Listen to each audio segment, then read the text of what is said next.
Hello les jeunes, j'espère que vous allez bien. C'est une nouvelle vidéo donc de notre cours des théories des organisations.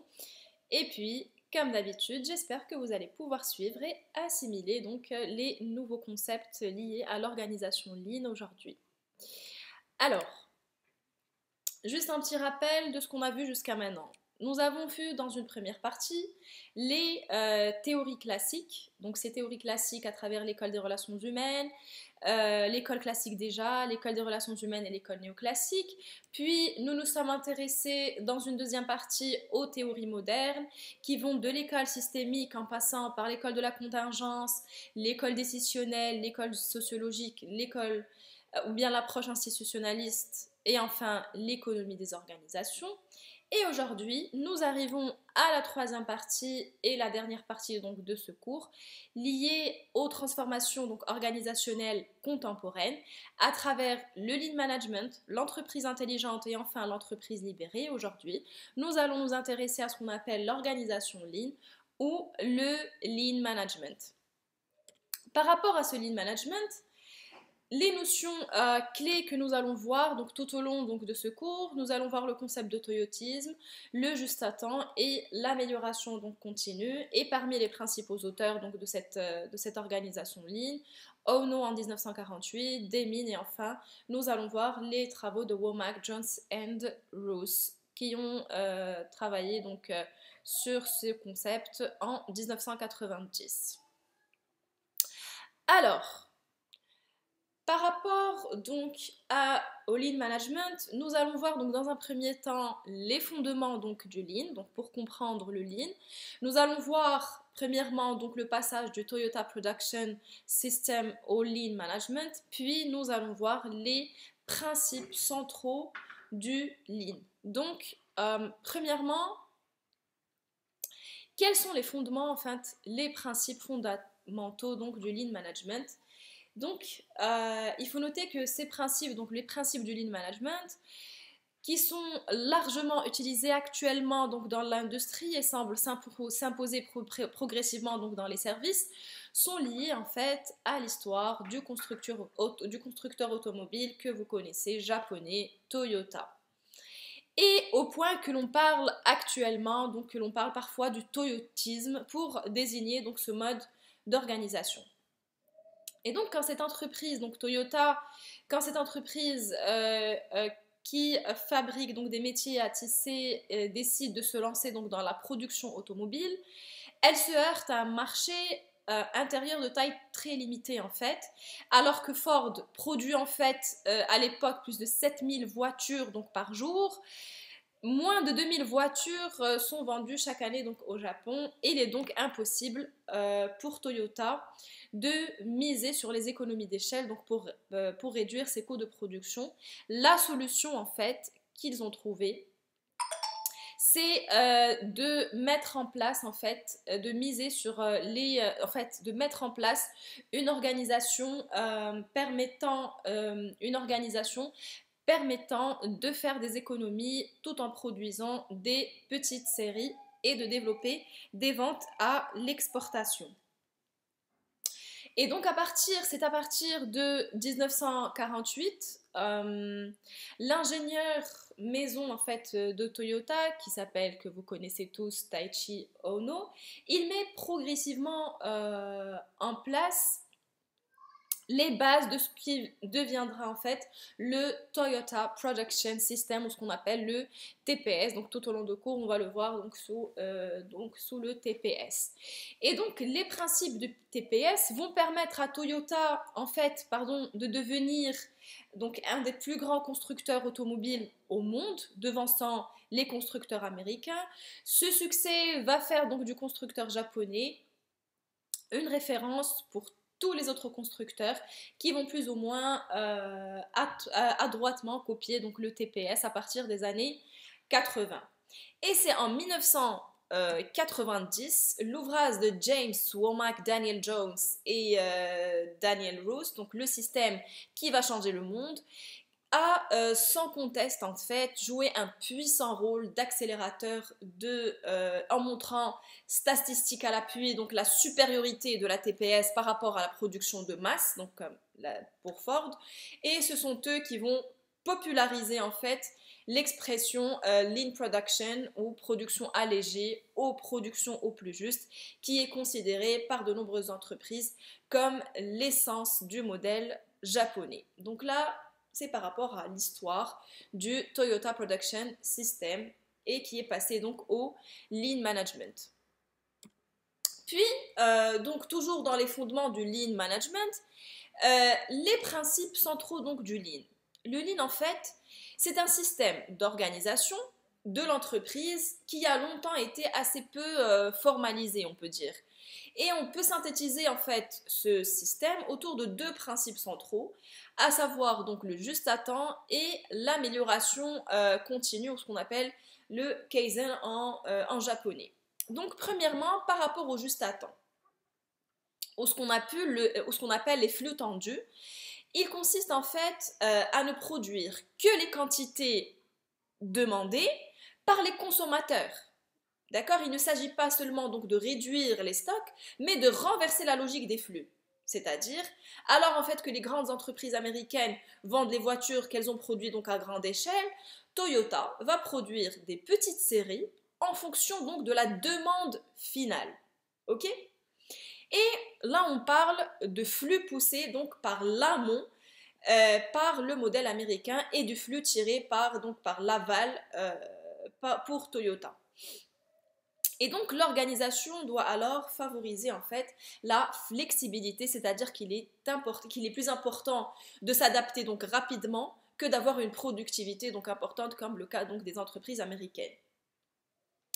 Le deuxième principe en fait est complémentaire donc à ce juste à temps pour réduire les coûts sur de petites séries. Donc tout doit être fait pour éviter en fait les gaspillages qu'on appelle muda en japonais. On va voir après donc dans ce qui suit donc les différents types de gaspillage donc à ne pas avoir en fait dans une entreprise.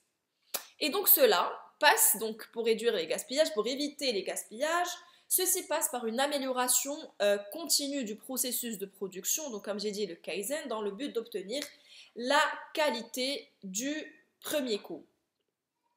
Et donc, les opérateurs et les managers de proximité donc participent à cette amélioration continue. Ils doivent faire des suggestions et se voient confier en fait des opérations de maintenance les plus simples. Le travail en groupe est favorisé donc ainsi que l'autonomie des équipes qui doivent donner donc la priorité à la résolution des problèmes, quitte à arrêter les machines quand les défauts donc sont détectés. Alors, par rapport au fondement du Lean, deux principes fondamentaux, le juste à temps et l'amélioration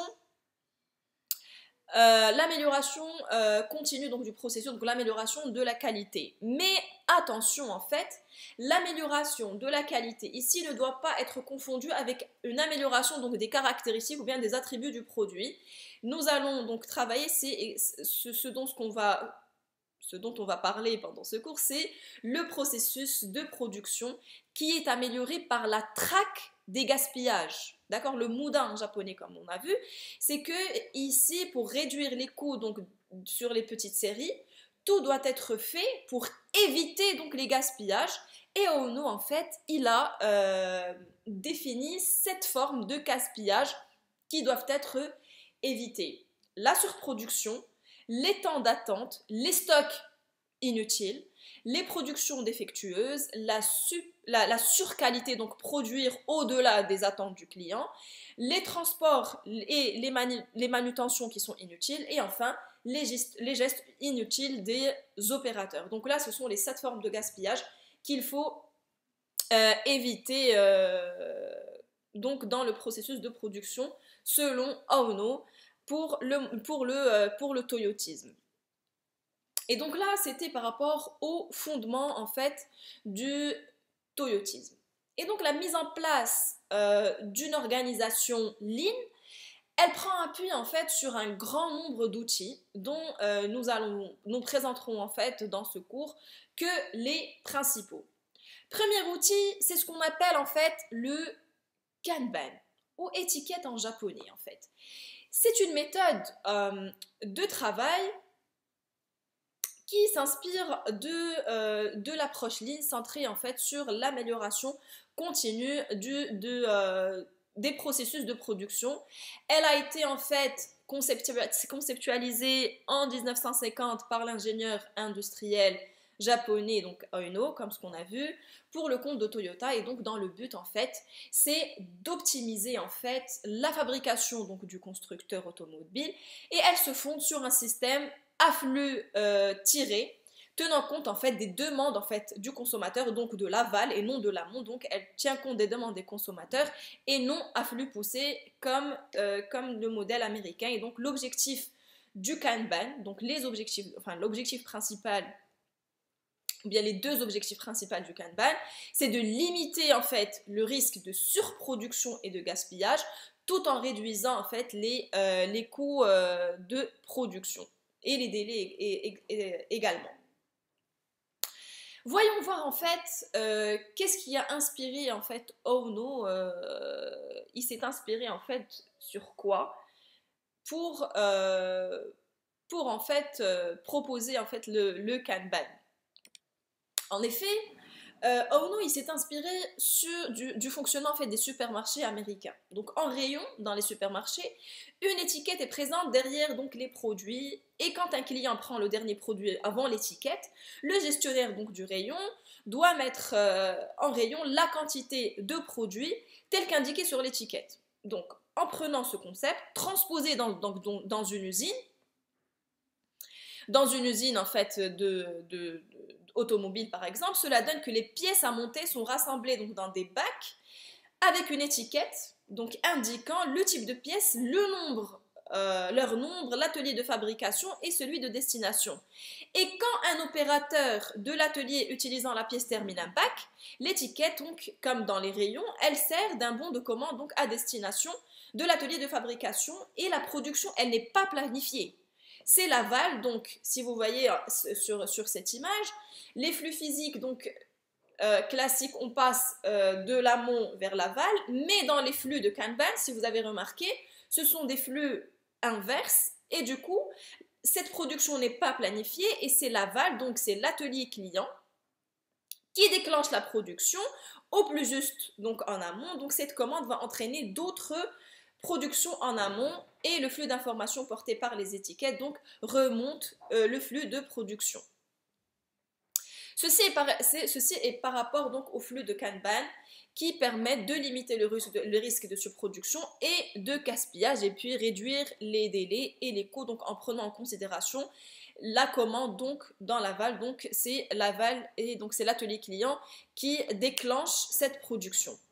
Puis, toujours dans les outils du Lean, nous passons maintenant à la production, ce qu'on appelle la production en îlot.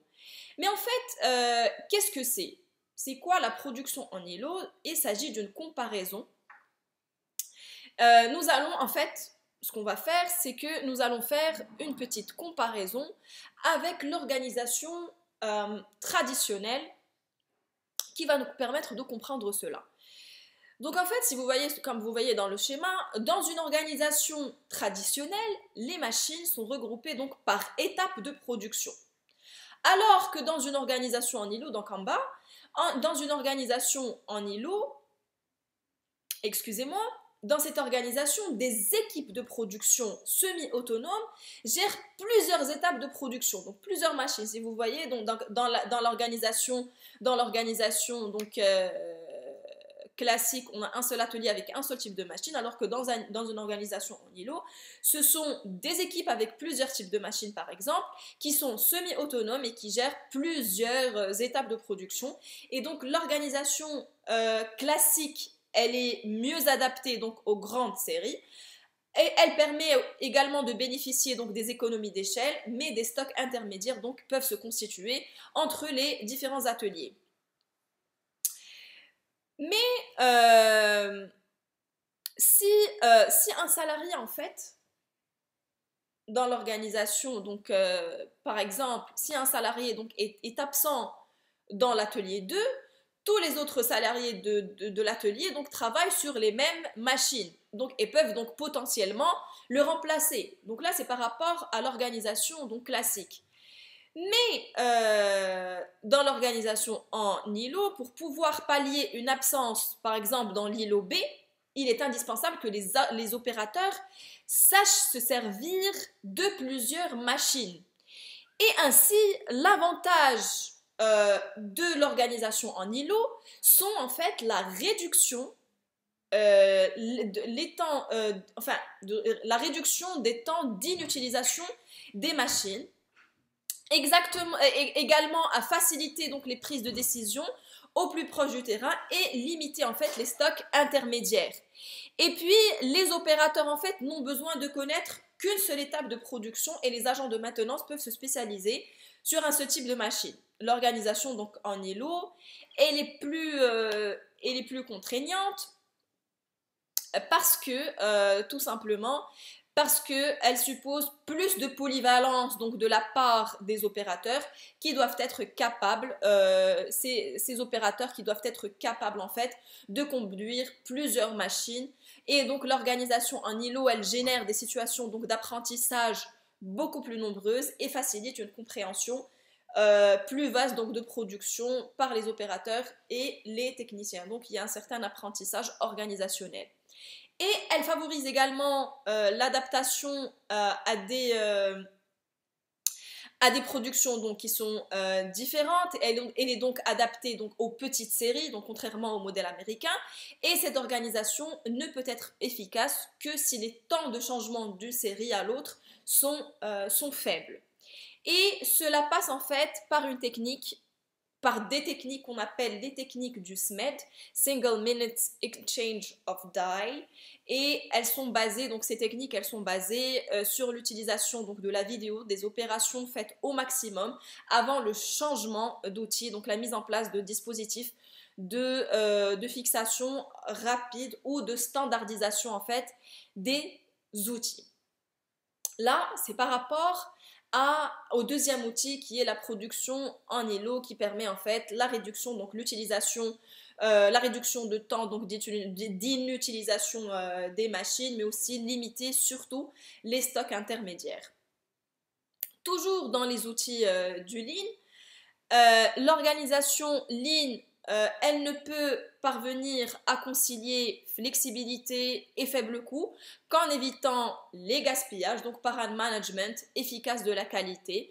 Et les objectifs donc, de ce management de la qualité sont résumés en fait par les 5 zéros qu'on appelle les zéros panne.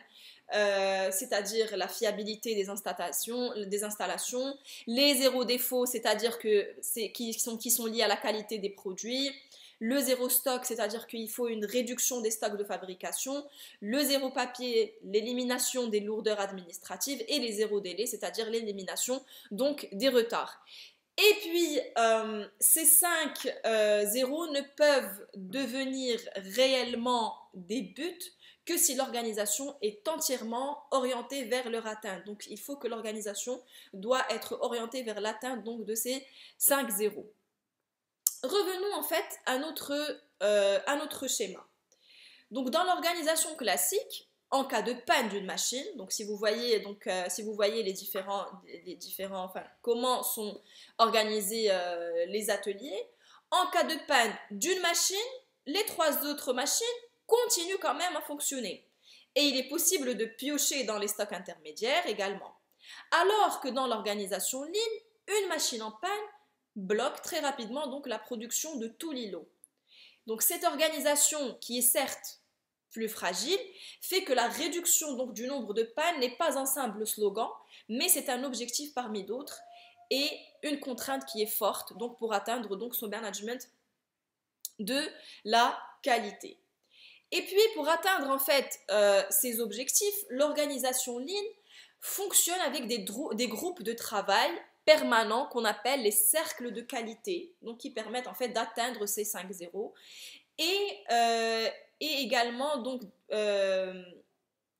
des groupes de travail qui sont permanents, donc qui sont toujours là, qui sont les cercles de qualité, et aussi des groupes de travail ponctuels qu'on appelle les chantiers d'amélioration, qui permettent en fait la participation des salariés à la résolution donc des problèmes de qualité.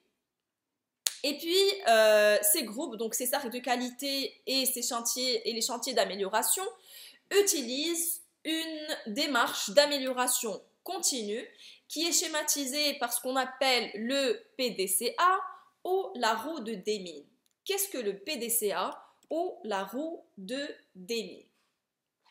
Le PDCA, c'est tout simplement Plan, Do, Check and Act, et qui insiste sur la succession en fait de 4 étapes nécessaires au management de la qualité. Il faut premièrement donc plan, il faut préparer donc les changements nécessaires, les mettre en œuvre, donc do, les mettre en œuvre, contrôler les résultats, check, et surtout prendre les mesures correctives et s'assurer de que cet acquis donc demeurera stable. Donc on est dans le fait qu'il y ait des mesures correctives. La phase act, donc agir, suppose une normalisation des processus donc améliorés donc pour les diffuser et s'assurer en fait qu'ils seront appliqués. Et l'idée donc de cette roue montre que ce n'est pas simplement donc le passage d'une organisation à une autre, mais un processus continu d'amélioration qui est donc le fondement en fait du management de la qualité. Donc ceci était donc par rapport aux outils en fait du Lean. Donc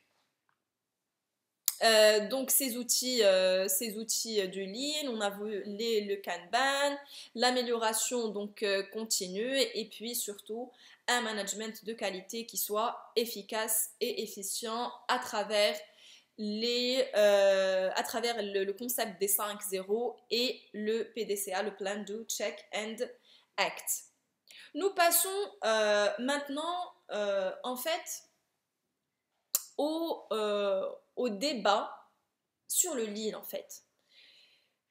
En fait, les débats sur le Lean concernent finalement assez peu l'efficacité de cette technique d'organisation d'un point de vue industriel parce qu'elle a montré que le succès de Toyota et la diffusion du Lean chez les autres constructeurs et dans de nombreux autres secteurs en font un modèle de référence. Donc les débats ne concernent pas en fait l'efficacité de cette technique, mais ces débats portent dès les années 90 sur la réalité en fait de la rupture du toyotisme par rapport au principe taylorien. Donc une certaine filiation au taylorisme et à partir des années 2000 sur les conséquences en fait du Lean sur les salariés et ce qu'on va voir dans le dernier point par rapport à la dégradation des conditions du travail. Premièrement, il y a une certaine filiation avec le taylorisme. Le Lean n'est clairement pas une méthode d'organisation ayant pour objectif d'enrichir le travail des opérateurs. Son objectif premier, en fait, est de diminuer en fait les coûts par une chasse systématique au gaspillage. Et donc, objectif finalement assez proche de la chasse au temps mort du taylorisme, et le management également de la qualité suppose une forte normalisation des processus de travail et donc une certaine standardisation du travail dans l'affiliation taylorienne. Et l'autonomie des opérateurs apparaît très contrainte. En effet, il y a une certaine filiation avec le taylorisme, mais également des éléments de rupture avec ce taylorisme. En effet, s'il s'inscrit en fait dans l'affiliation du taylorisme en tant que technique de rationalisation de la production, donc par une réduction des coûts, le Lean s'en démarque en fait par deux aspects. Donc alors que le taylorisme en fait mise sur une spécialisation très forte des salariés, donc en parcellisant ou en divisant le travail, le Lean s'appuie au contraire sur la polyvalence des opérateurs qui doivent être capables de tenir plusieurs postes de travail. La division horizontale également, la division horizontale du travail est donc moins importante pour gagner en fait en flexibilité. Et puis un des principes fondateurs du taylorisme, c'est la séparation entre ceux qui conçoivent le travail, donc les ingénieurs, et ceux qui l'exécutent, donc les ouvriers. Et dans une organisation lean, le processus d'amélioration continue prend appui sur la participation de tous les opérateurs qui doivent faire des suggestions d'amélioration et collaborer à la résolution des problèmes au sein des groupes de travail transversaux. Et la division verticale du travail donc, est moins prononcée par rapport au taylorisme. Cependant, depuis les années 2000, de nombreux chercheurs en fait ou praticiens pointent un risque en fait de dégradation des conditions de travail liées à la mise en place donc des méthodes du lean. La lutte en fait contre les gaspillages, elle aboutit fréquemment à une intensification des rythmes de travail, d'autant plus que la production en juste à temps et l'organisation en îlot créent une mise en tension de l'organisation, donc qui est source un peu de stress pour les opérateurs. L'amélioration continue donc apparaît comme plus comme une contrainte supplémentaire que comme une source d'autonomie au travail. Et également l'instauration donc de standards de production rigides et impératifs renforce ce stress, donc en diminuant la capacité de décision des opérateurs. La réduction de la division verticale du travail n'est réelle que si les opérateurs donc, ont la possibilité en fait de modifier ou d'adapter les standards.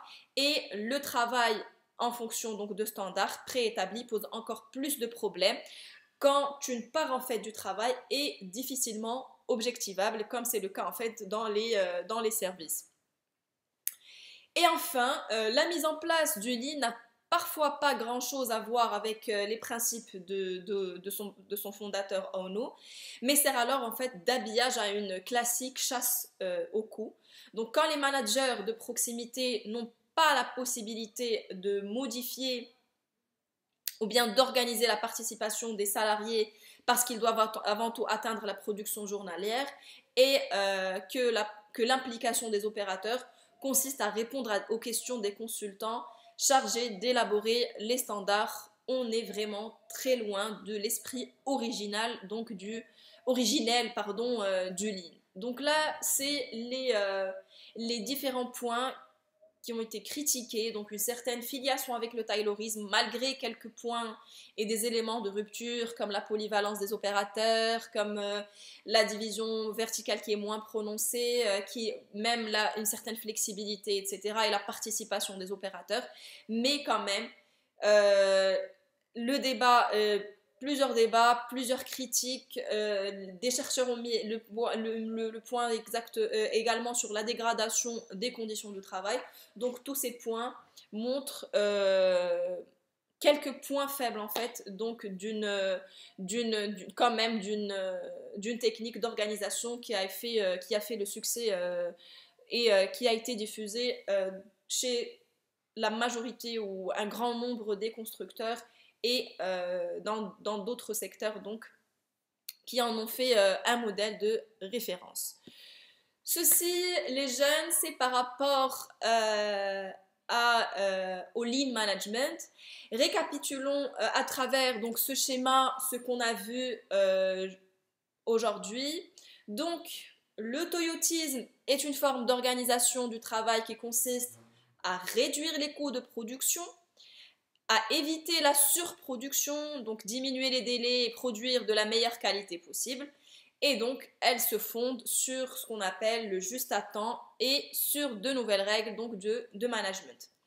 Comme on a vu, c'est l'ingénieur industriel japonais Ono donc, qui est considéré comme le père du système de production du Toyota. Et la méthode donc, d'Ono ne peut être réalisée qu'en respectant donc, les 5 conditions sur lesquelles nous avons parlé.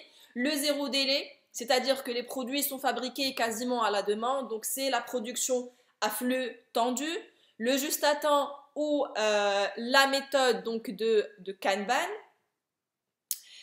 Et cela qui consiste en fait à étiqueter les pièces pour pouvoir recommander une nouvelle à chaque utilisation. Cela permet d'éviter l'offre excédentaire. Si certains modèles donc, de voitures, dans le cas par exemple de Toyota, se vendent moins, il faut réduire la taille des séries, ce qui implique une baisse des stocks. Donc, en parlant de stock, parmi les 5 zéros, on a le zéro stock, aucune surproduction ou presque, et donc n'entraîne aucun coût de stockage. Le zéro papier, également, grâce à la méthode du Kanban, on ne retrouve aucune paperasserie interne et une diminution de la hiérarchie est opérée. Le zéro défaut également, aucun produit ne doit être défectueux pour éviter de subir des coûts de réparation. Donc le service après-vente est cher et satisfaire surtout les clients. Le zéro panne, c'est-à-dire qu'aucune défectuosité des machines permis par un entretien régulier et rigoureux de celle-ci. Et donc, plusieurs points sont regroupés donc dans ce système de production, dans ce toyotisme. Le juste à temps, qui c'est une méthode d'organisation de la production, donc ce qu'on a vu, qui consiste à éviter tout stock inutile, donc en recevant les éléments nécessaires juste au moment de leur mise en œuvre.